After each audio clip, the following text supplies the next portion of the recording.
어머님, 이제 반찬은 안 주셔도 돼요.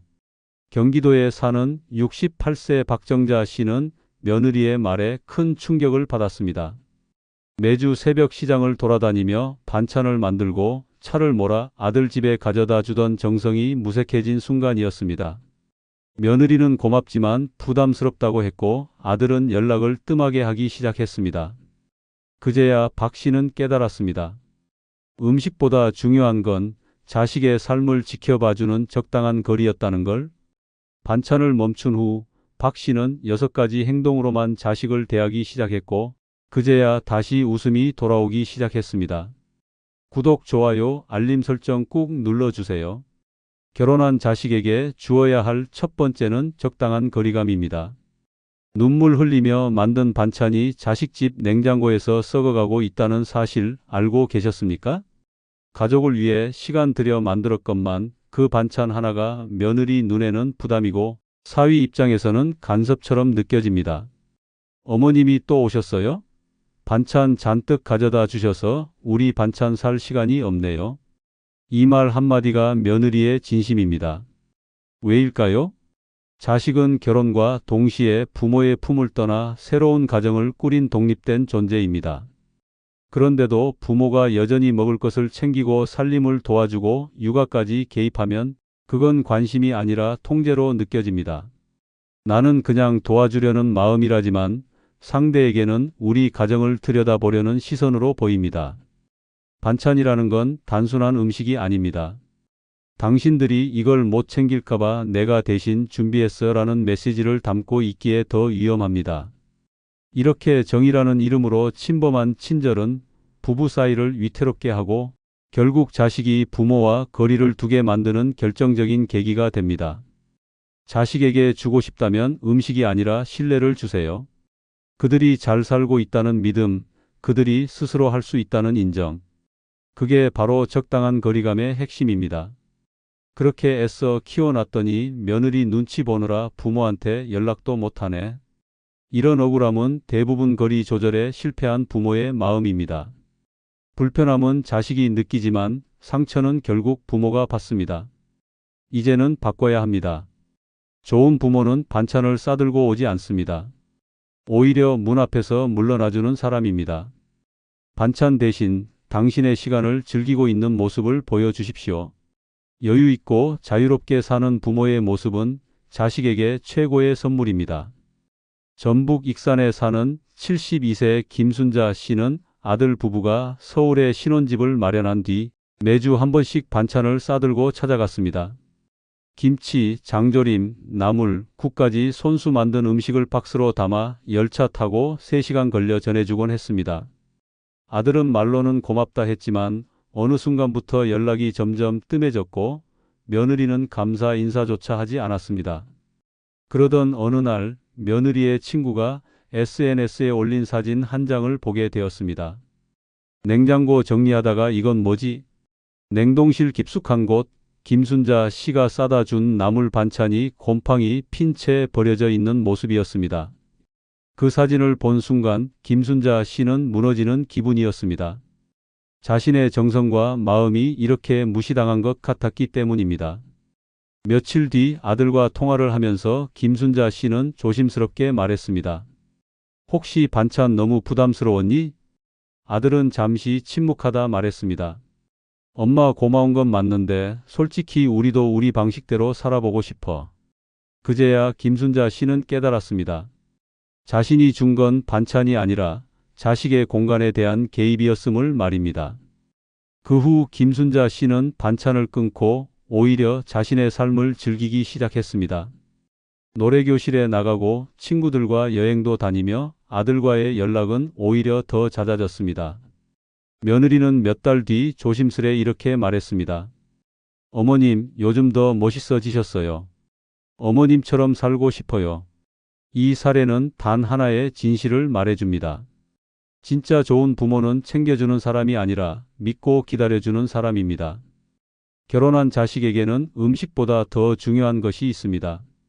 그것은 바로 적당한 거리감입니다.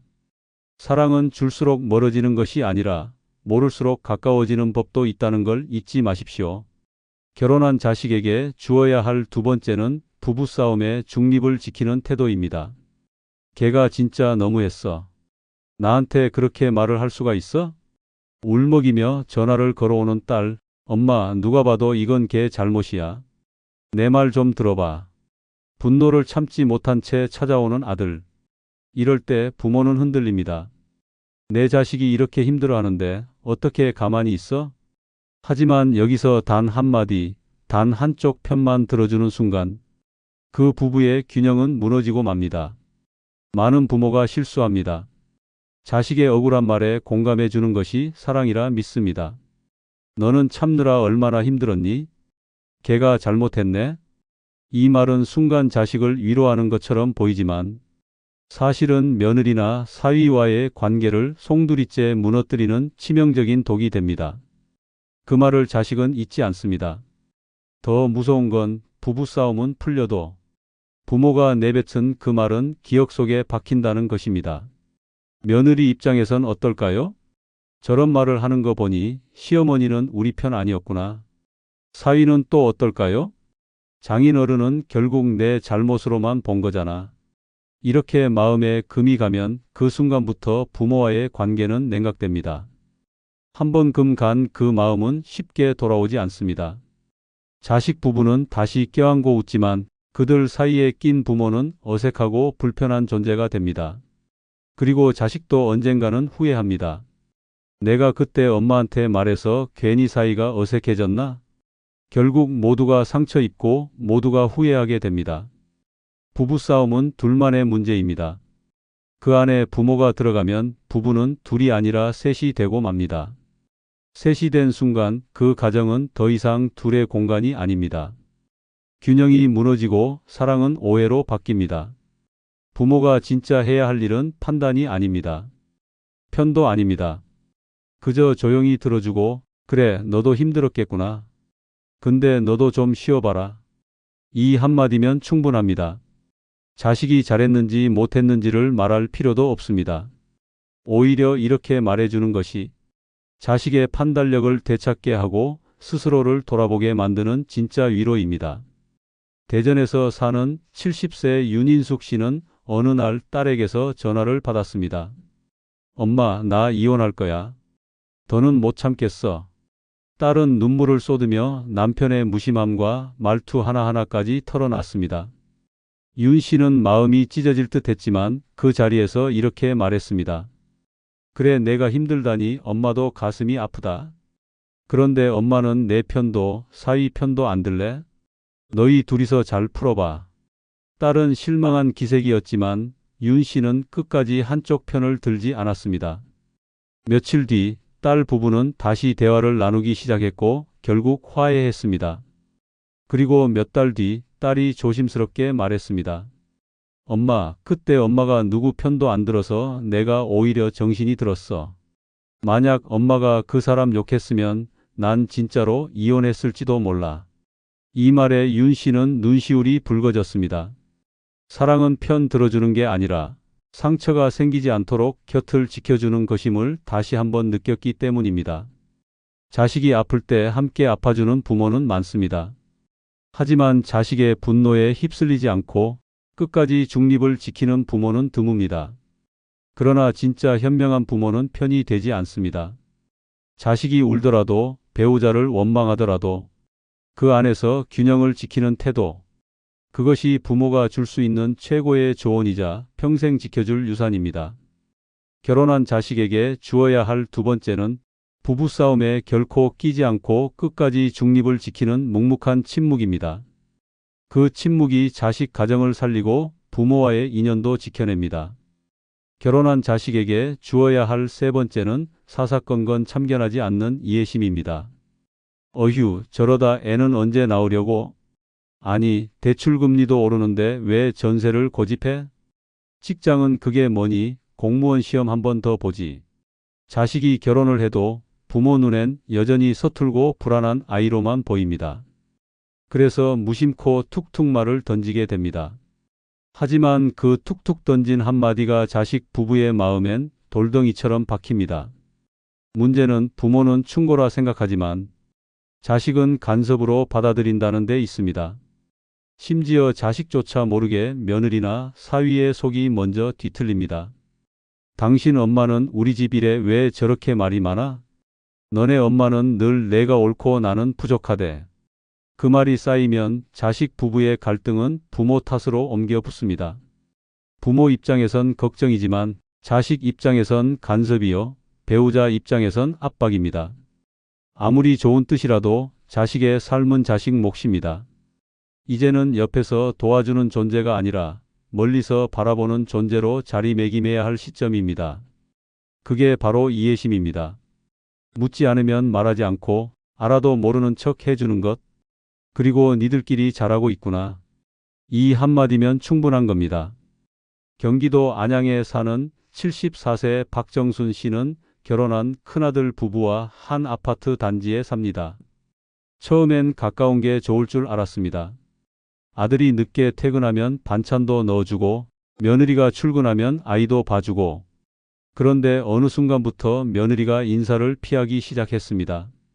며느리 생일에 케이크를 사들고 찾아간 날 현관문 앞에서 죄송해요. 오늘은 저희끼리 있고 싶어요. 라며 돌려보내는 일도 겪었습니다. 박정순 씨는 상처를 받았습니다. 내가 뭘 그렇게 잘못했지? 하지만 아들과의 대화 끝에 진실을 알게 됐습니다. 자신의 관심이 너무 작고 깊었다는 것. 며느리는 도움이라기보다 감시처럼 느꼈다는 겁니다. 그 말을 들은 날 밤 박정순 씨는 눈물로 베개를 적셨습니다. 그리고 다음 날 아들 집 비밀번호를 지우고 앞으로 연락 오기 전엔 먼저 안 갈게. 불편했으면 미안하구나라는 짧은 문자를 남겼습니다. 몇 주 후 며느리가 먼저 전화를 해왔습니다. 어머님, 김치 너무 떨어졌는데 혹시 좀 나눠주실 수 있으세요? 그 한 통의 전화에 박 씨는 웃으며 냉장고를 열었습니다. 이해심이란 멀어지는 게 아니라 먼 듯 지켜주는 마음이라는 걸 그날 진심으로 느꼈다고 합니다. 자식은 결혼과 동시에 하나의 독립된 세계를 이룹니다. 그 안에 부모의 의견이 무심히 스며들면 자식도 흔들리고 배우자도 버거워집니다. 결혼한 자식에게 진짜 필요한 건 조언보다 이해심입니다. 그들의 방식이 마음에 들지 않아도 그 선택을 존중하는 것, 그게 부모가 보여줄 수 있는 가장 깊은 사랑입니다.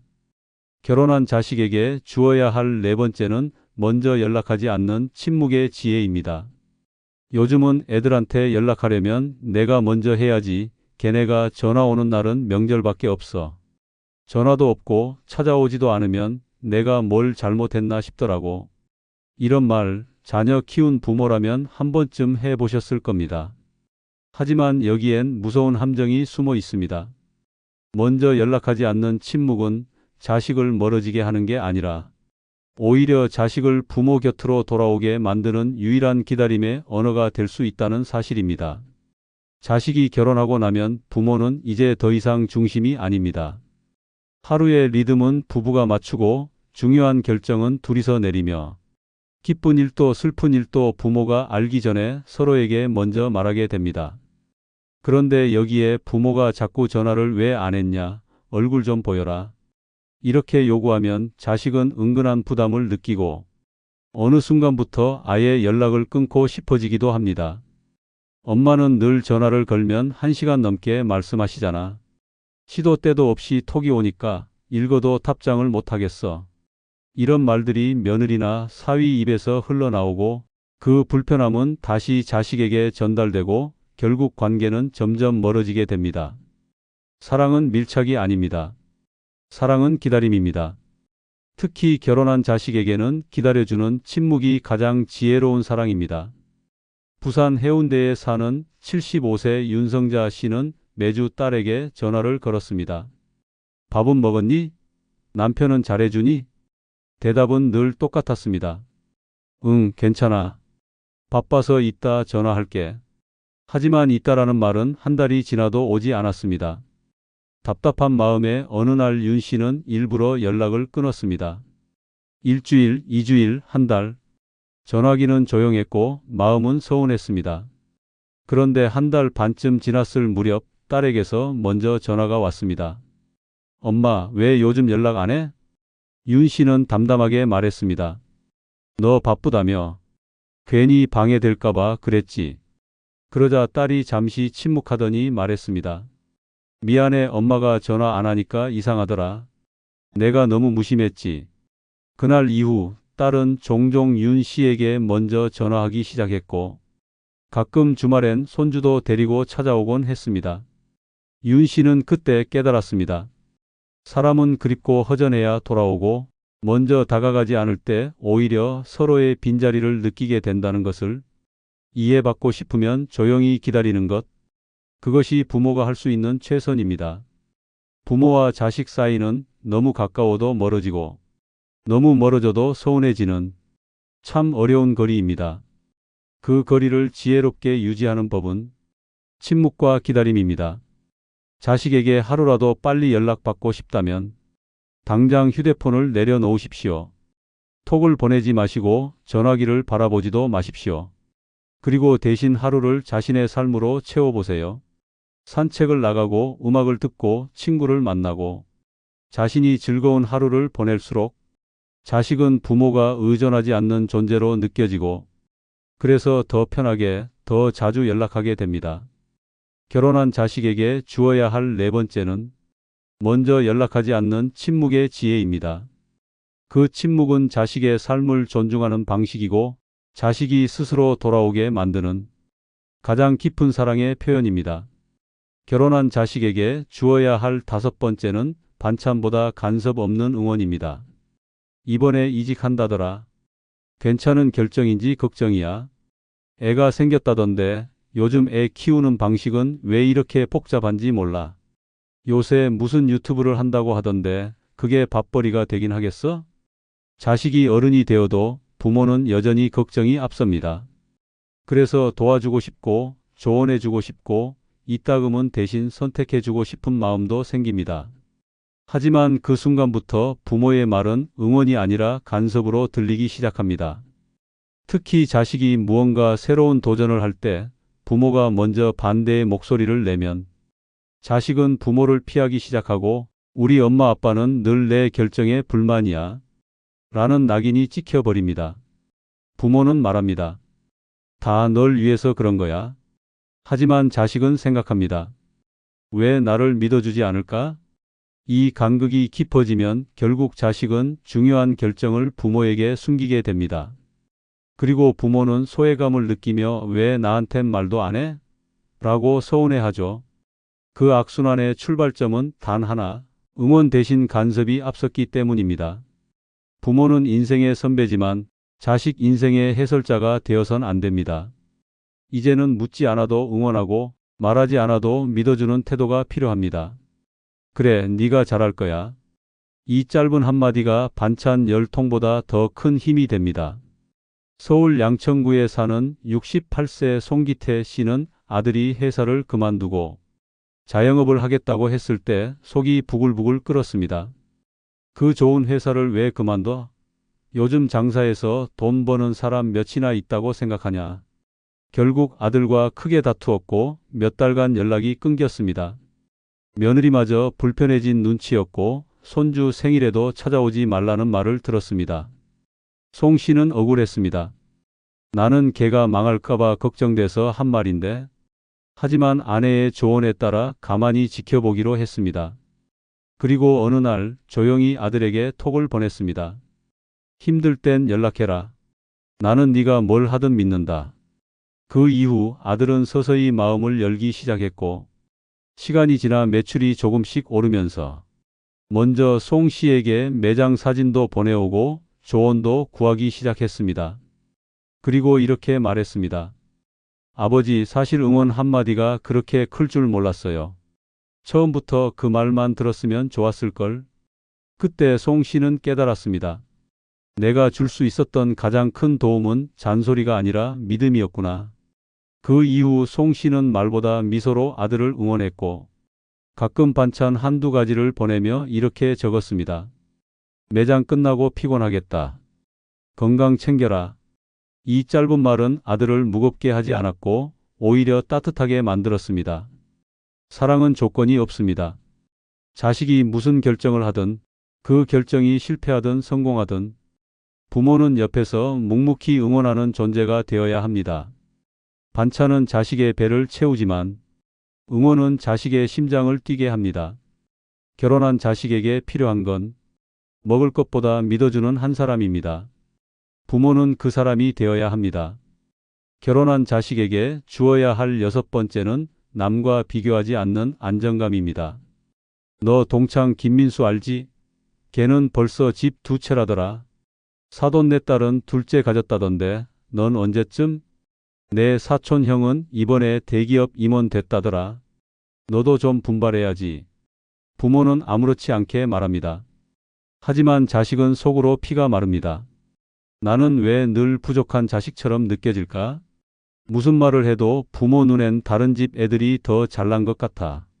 이런 생각이 한 번, 2번 쌓이다 보면 자식은 부모에게 자신의 얘기를 숨기게 됩니다. 자신의 선택을, 자신의 삶을 인정받지 못한다고 느끼는 순간 자식은 부모와 감정을 나누지 않게 됩니다. 결혼 후에는 더 심해집니다. 형제 자매 간 비교, 사돈 간 비교, 주변 친구와의 비교까지 자식의 배우자에게까지 상처를 주게 됩니다. 형네는 이번에 차를 바꿨던데 너네는 아직 그 차 타니? 사돈네는 며느리한테 아주 잘해준다더라. 이런 말은 며느리나 사위의 마음에 조용한 분노를 일으킵니다. 그 분노는 바로 거리감이 되고 부담이 되고 차단이 됩니다. 부모가 진짜로 자식에게 줄 수 있는 건 남과 비교하지 않는 따뜻한 안정감입니다.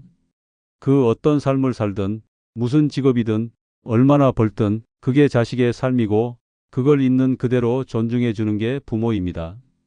경기 용인에 사는 71세 이혜정 씨는 늘 작은 아들에게 서운했습니다. 형은 애도 둘이고 내외가 돈도 잘 버는데 넌 왜 늘 이 모양이니? 결혼 초부터 그렇게 말해온 탓에 작은 아들은 점점 말수가 줄어들었습니다.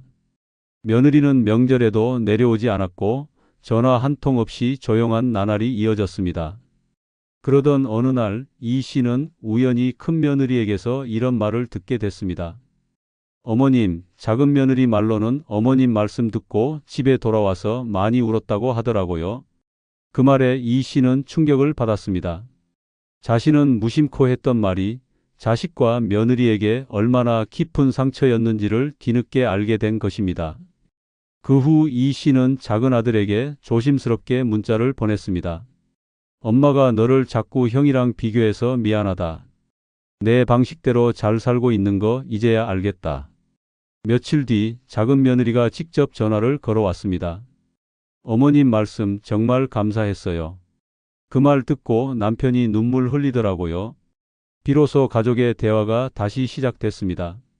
자식을 있는 그대로 바라보는 것, 누구와도 비교하지 않고 지금의 모습에 충분히 잘하고 있다고 말해주는 것, 그것이 결혼한 자식에게 가장 필요한 안정감입니다. 그 안정감 하나로 자식은 언제든 다시 부모 품을 찾아옵니다. 남과 비교하지 않는 단단한 사랑, 그게 진짜 부모의 품격입니다.